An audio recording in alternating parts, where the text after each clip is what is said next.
நீங்கள் பார்த்து கொண்டிருப்பது உங்கள் ஜாஷ்வா டிவி. சகல ஜனங்களுக்கும் நற்செய்தி.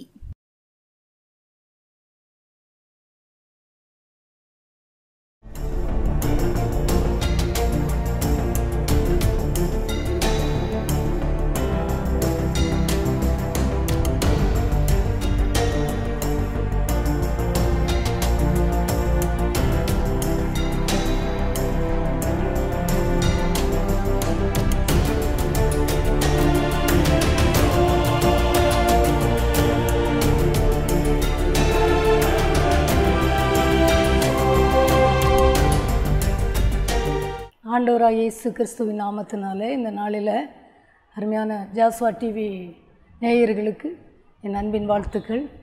கர்த்தருடைய வார்த்தை கொடுக்கும்படியாய் கர்த்தர் எனக்கு வாய்ப்பு கொடுத்ததற்காக நான் தேவாதி தேவனுக்கு நான் நன்றி செலுத்துகிறேன். நம் ஆண்டவர் நல்லவர். இந்த நாளிலே கர்த்தர் நம்மோடு கூட பேசுவாராக. பார்க்கிற எனக்கு அன்பான தேவ ஜனங்களே, நம் கண்களை மூடி ஆண்டவருடைய முகத்தை நாம் பார்ப்போம். பரலோக தந்தையே உம்மை துதிக்கிறோம். நீர் எங்களோடு பேசுகிறவரப்பா. நீர் மாத்திரமே எங்களோடு பேசுகிறவர். மோசையோடு பேசினீர், எல்லா தாசர்களோடும் பேசினீர். இப்போவும் எங்களோடு நீங்கள் பேசுகிறீங்கப்பா. நீர் எங்களோடு பேசும், நாங்கள் கேட்கிறோம். இயேசுவின் நாமத்தில் பிதாவே, ஆமென். இந்த நாளில் கர்த்தர் நம்மோடு கூட பேசும்படியாய் தானியேல் 9ஆம் அதிகாரம் 23ஆம் வசனத்தில் தலைப்பு பார்த்தீங்கன்னா, ஆண்டவர் சொல்கிறாரு, நீ மிகவும் பிரியமானவன் என்று தானியேலை பார்த்து வேதம் சொல்கிறது. தூதன் சொல்கிறார், நீ மிகவும் பிரியமானவன். ஆண்டவர் இன்னைக்கு பார்க்கிற பேசுகிற நம்மை பார்த்து ஆண்டவர் சொல்கிறாரு, நீ கூட இந்த உலகத்தில் வாழ்கிற நம்முடைய வாழ்க்கையில் நீ மிகவும் பிரியமானவராய் கர்த்தருக்காக வாழ வேண்டும் என்று கர்த்தர் எதிர்பார்க்கிறார். ஒருவேளை தானியேல்கிட்ட அநேக குணாதிசயங்கள் இருந்தது. முழங்கால் படிட்டு ஜெபித்தவர், பல காரியங்களை தேவனுக்காக வைராக்கியமாய் நின்றவர். இந்த நாளிலே ஒரு சிறு காரியங்களை நாம் பார்த்து அவர் எப்படி கர்த்தருக்கு பிரியமாய் வாழ்ந்தார், நாமும் கூட அப்படி பிரியமாய் வாழ வேண்டும் என்று கர்த்தர் எதிர்பார்க்கிறார். நீ பாருங்கள், நீ மிகவும் பிரியமானவன். முதலாவது அவருடைய வாழ்க்கையில் தானியேல் 1ஆம் அதிகாரத்தில் எனக்கு அன்பான நீங்கள் வாலிபர்கள் பார்த்து கொண்டிருக்கலாம், பெற்றோர்கள் பார்க்கலாம், சிறுவர்கள் கூட ஆசையோடு பார்த்து கொண்டிருக்கலாம். ஆண்டவர் இந்த நாளிலே நம்மை பார்த்து சொல்கிறார்.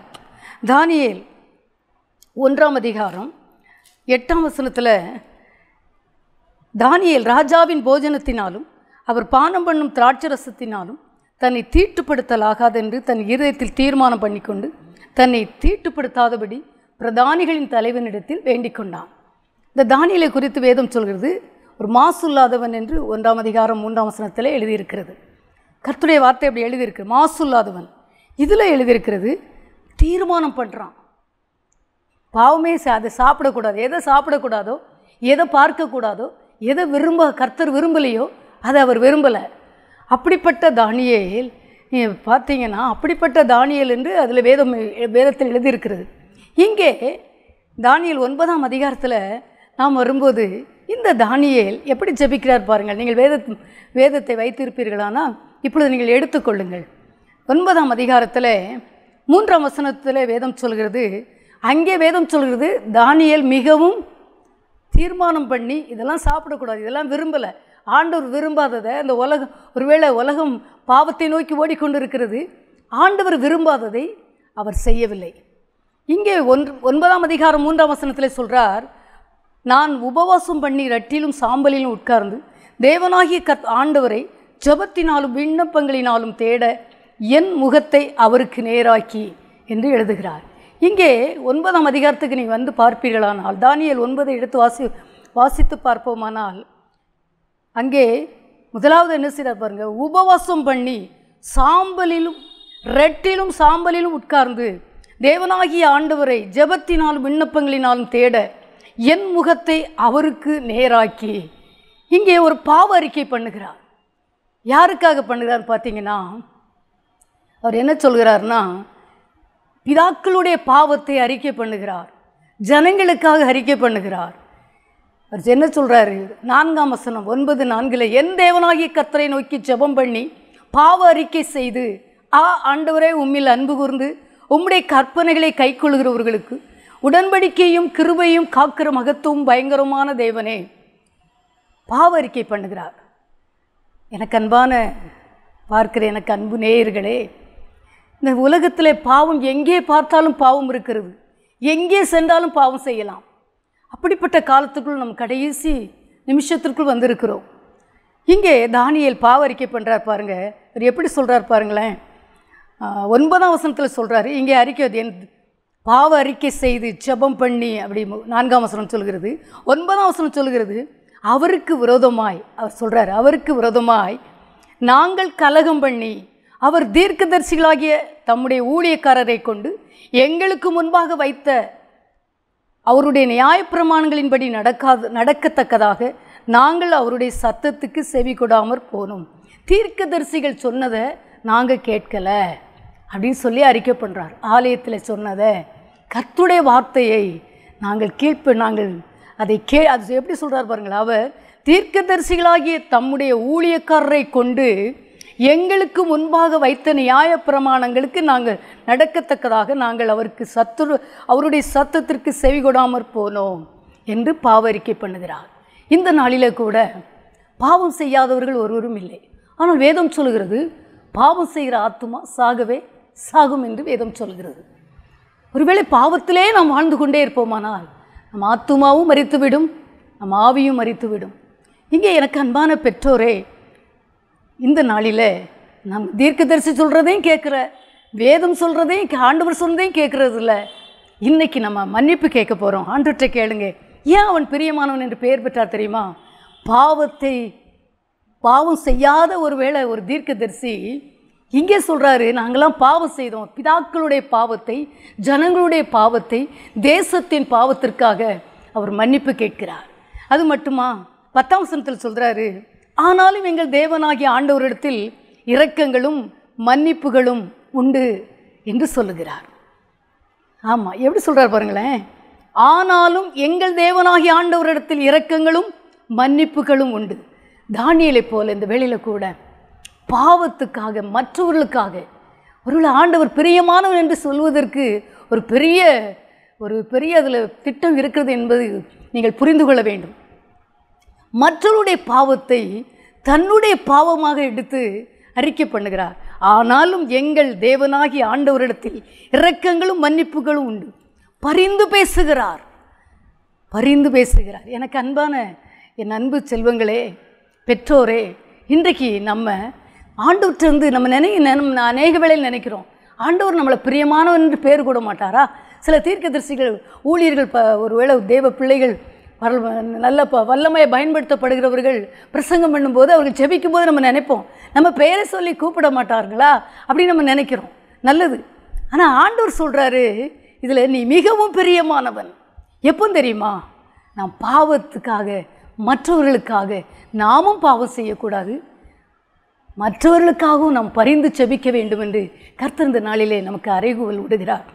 1 யோவான் 3ஆம் அதிகாரத்தில் வேதம் சொல்கிறது, பார்த்திங்கன்னா கர்த்தருடைய வார்த்தை சொல்கிறது, 6ஆம் வசனம், அவரில் நிலைத்திருக்கிற எவனும் பாவம் செய்கிறதில்லை, பாவம் செய்கிற எவனும் அவரை காணவும் இல்லை, அவரை அறியவும் இல்லை என்று 1 யோவான் 3ஆம் அதிகாரத்தில் 6ஆம் வசனம் அப்படி எழுதியிருக்குது. அவரில் நிலைத்திருக்கிற எவனும் பாவம் செய்கிறதில்லை. கர்த்தரோடு நிலைத்திருக்கிறவன் பாவம் செய்ய மாட்டானா? பாவம் செய்கிற எவனும் அவரை காணவும் இல்லை, அவரை அறியவும் இல்லை. நாம் எந்த லிஸ்ட்டில் இருக்கிறோம்? இன்றைக்கி ஆண்டவர்கிட்ட கேட்போமா? வேதம் சொல்கிறது, பாவம் செய்கிறவன் பிசாசினால் உண்டாகியிருக்கிறான். ஏனெனில் பிசாசானவன் ஆதி முதல் பாவம் செய்கிறான். ஒருவேளை இந்த நாளில் என்ன பாவத்துக்கு நம்ம அடிக்டாக இருந்தோமோ, நம்முடைய தேசத்துக்காக, நமக்காக, நம்முடைய குடும்பங்களுக்காக, வருகிற தேசத்தின் ஜனங்களுக்காக, திருச்சபையின் மக்களுக்காக நாம் மன்னிப்பு கேட்க வேண்டும் என்று கர்த்தர் எதிர்பார்க்கிறார். இதைத்தான் தானியேல் செய்கிறார். அப்படி செய்தது மட்டுமா? அப்படி எப்படி ஜெபிக்கிறார் பாருங்களேன்.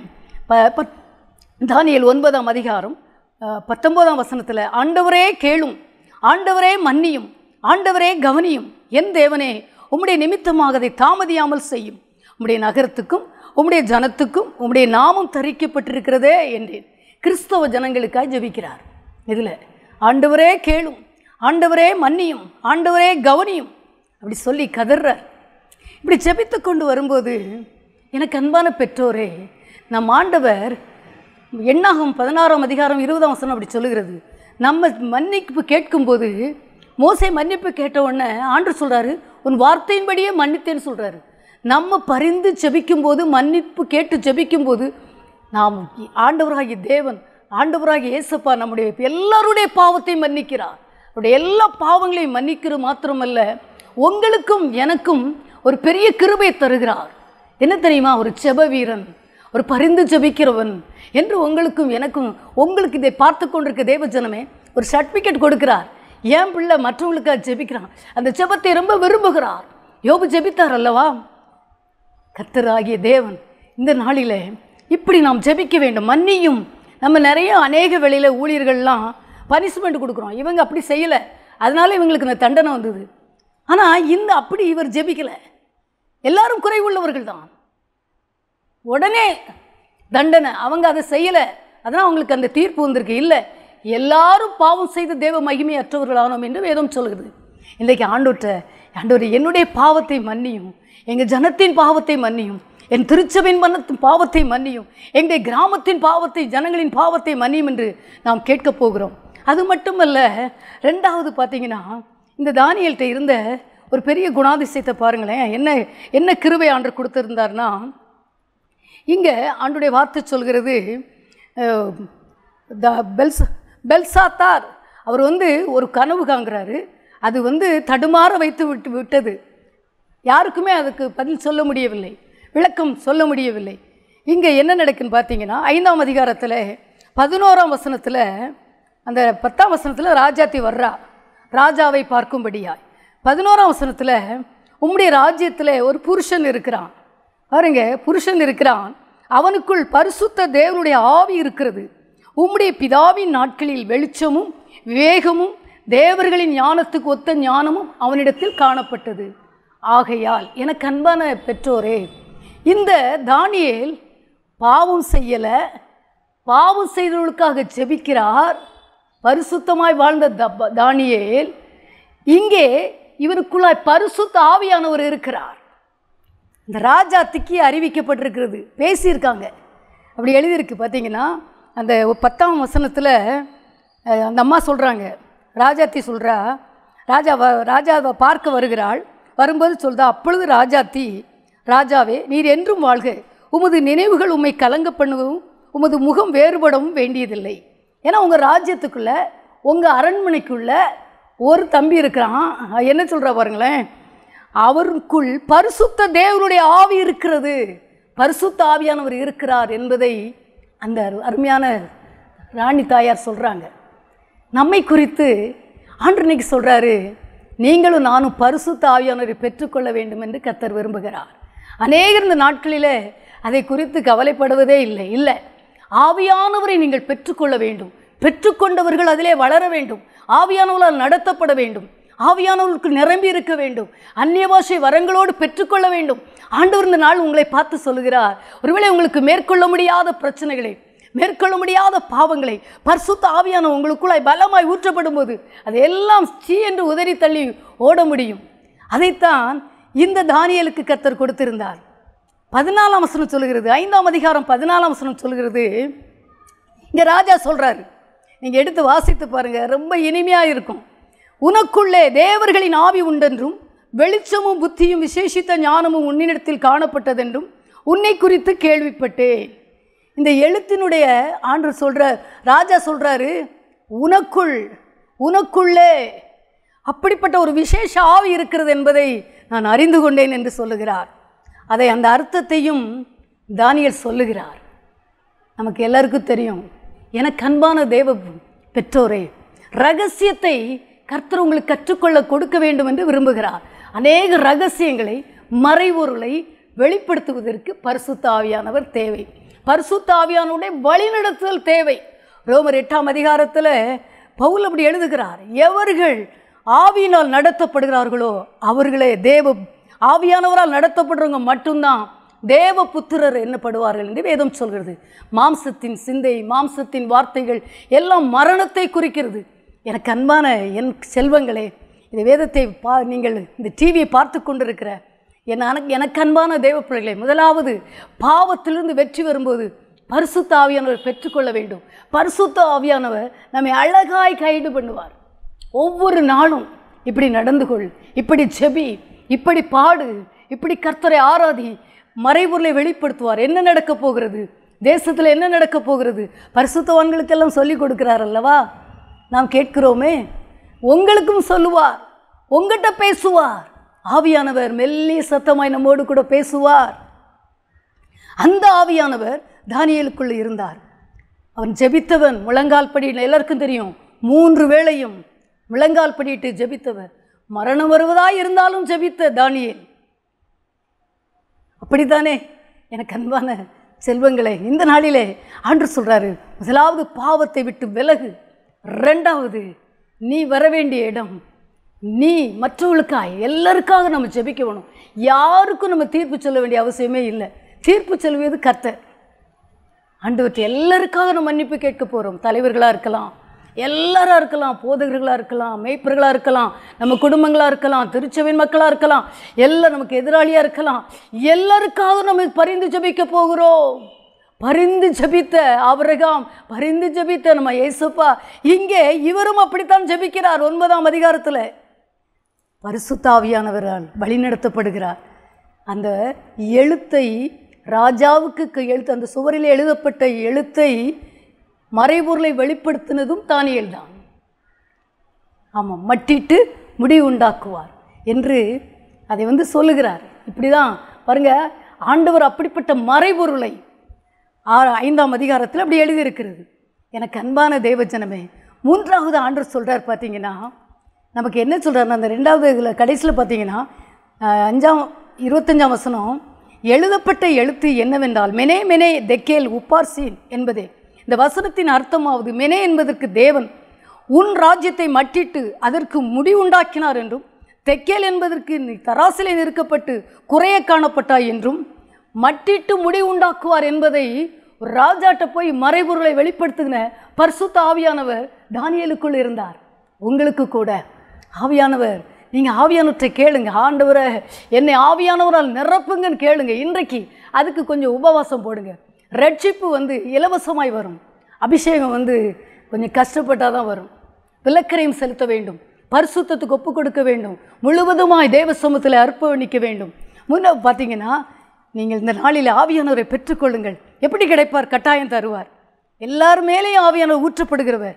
ஒருவேளை பார்த்தீங்கன்னா தானியேல் வேதம் வசனம் சொல்லுகிறது, இந்த நாட்களில் அப்படி வாழ முடியுமா, பாவம் செய்யாமல் வாழ முடியுமா அப்படின்னு நீங்கள் நினைக்கலாம். வேதம் சொல்லுகிறது, ஏசாயா 48ஆம் அதிகாரம் 14ஆம் வசனம் சொல்லுகிறது, நீங்கள் எல்லாரும் கூடி கேளுங்கள், கர்த்தருக்கு பிரியமானவன் அவருக்கு சித்தமானதை பாபிலோனிலும் செய்வான்.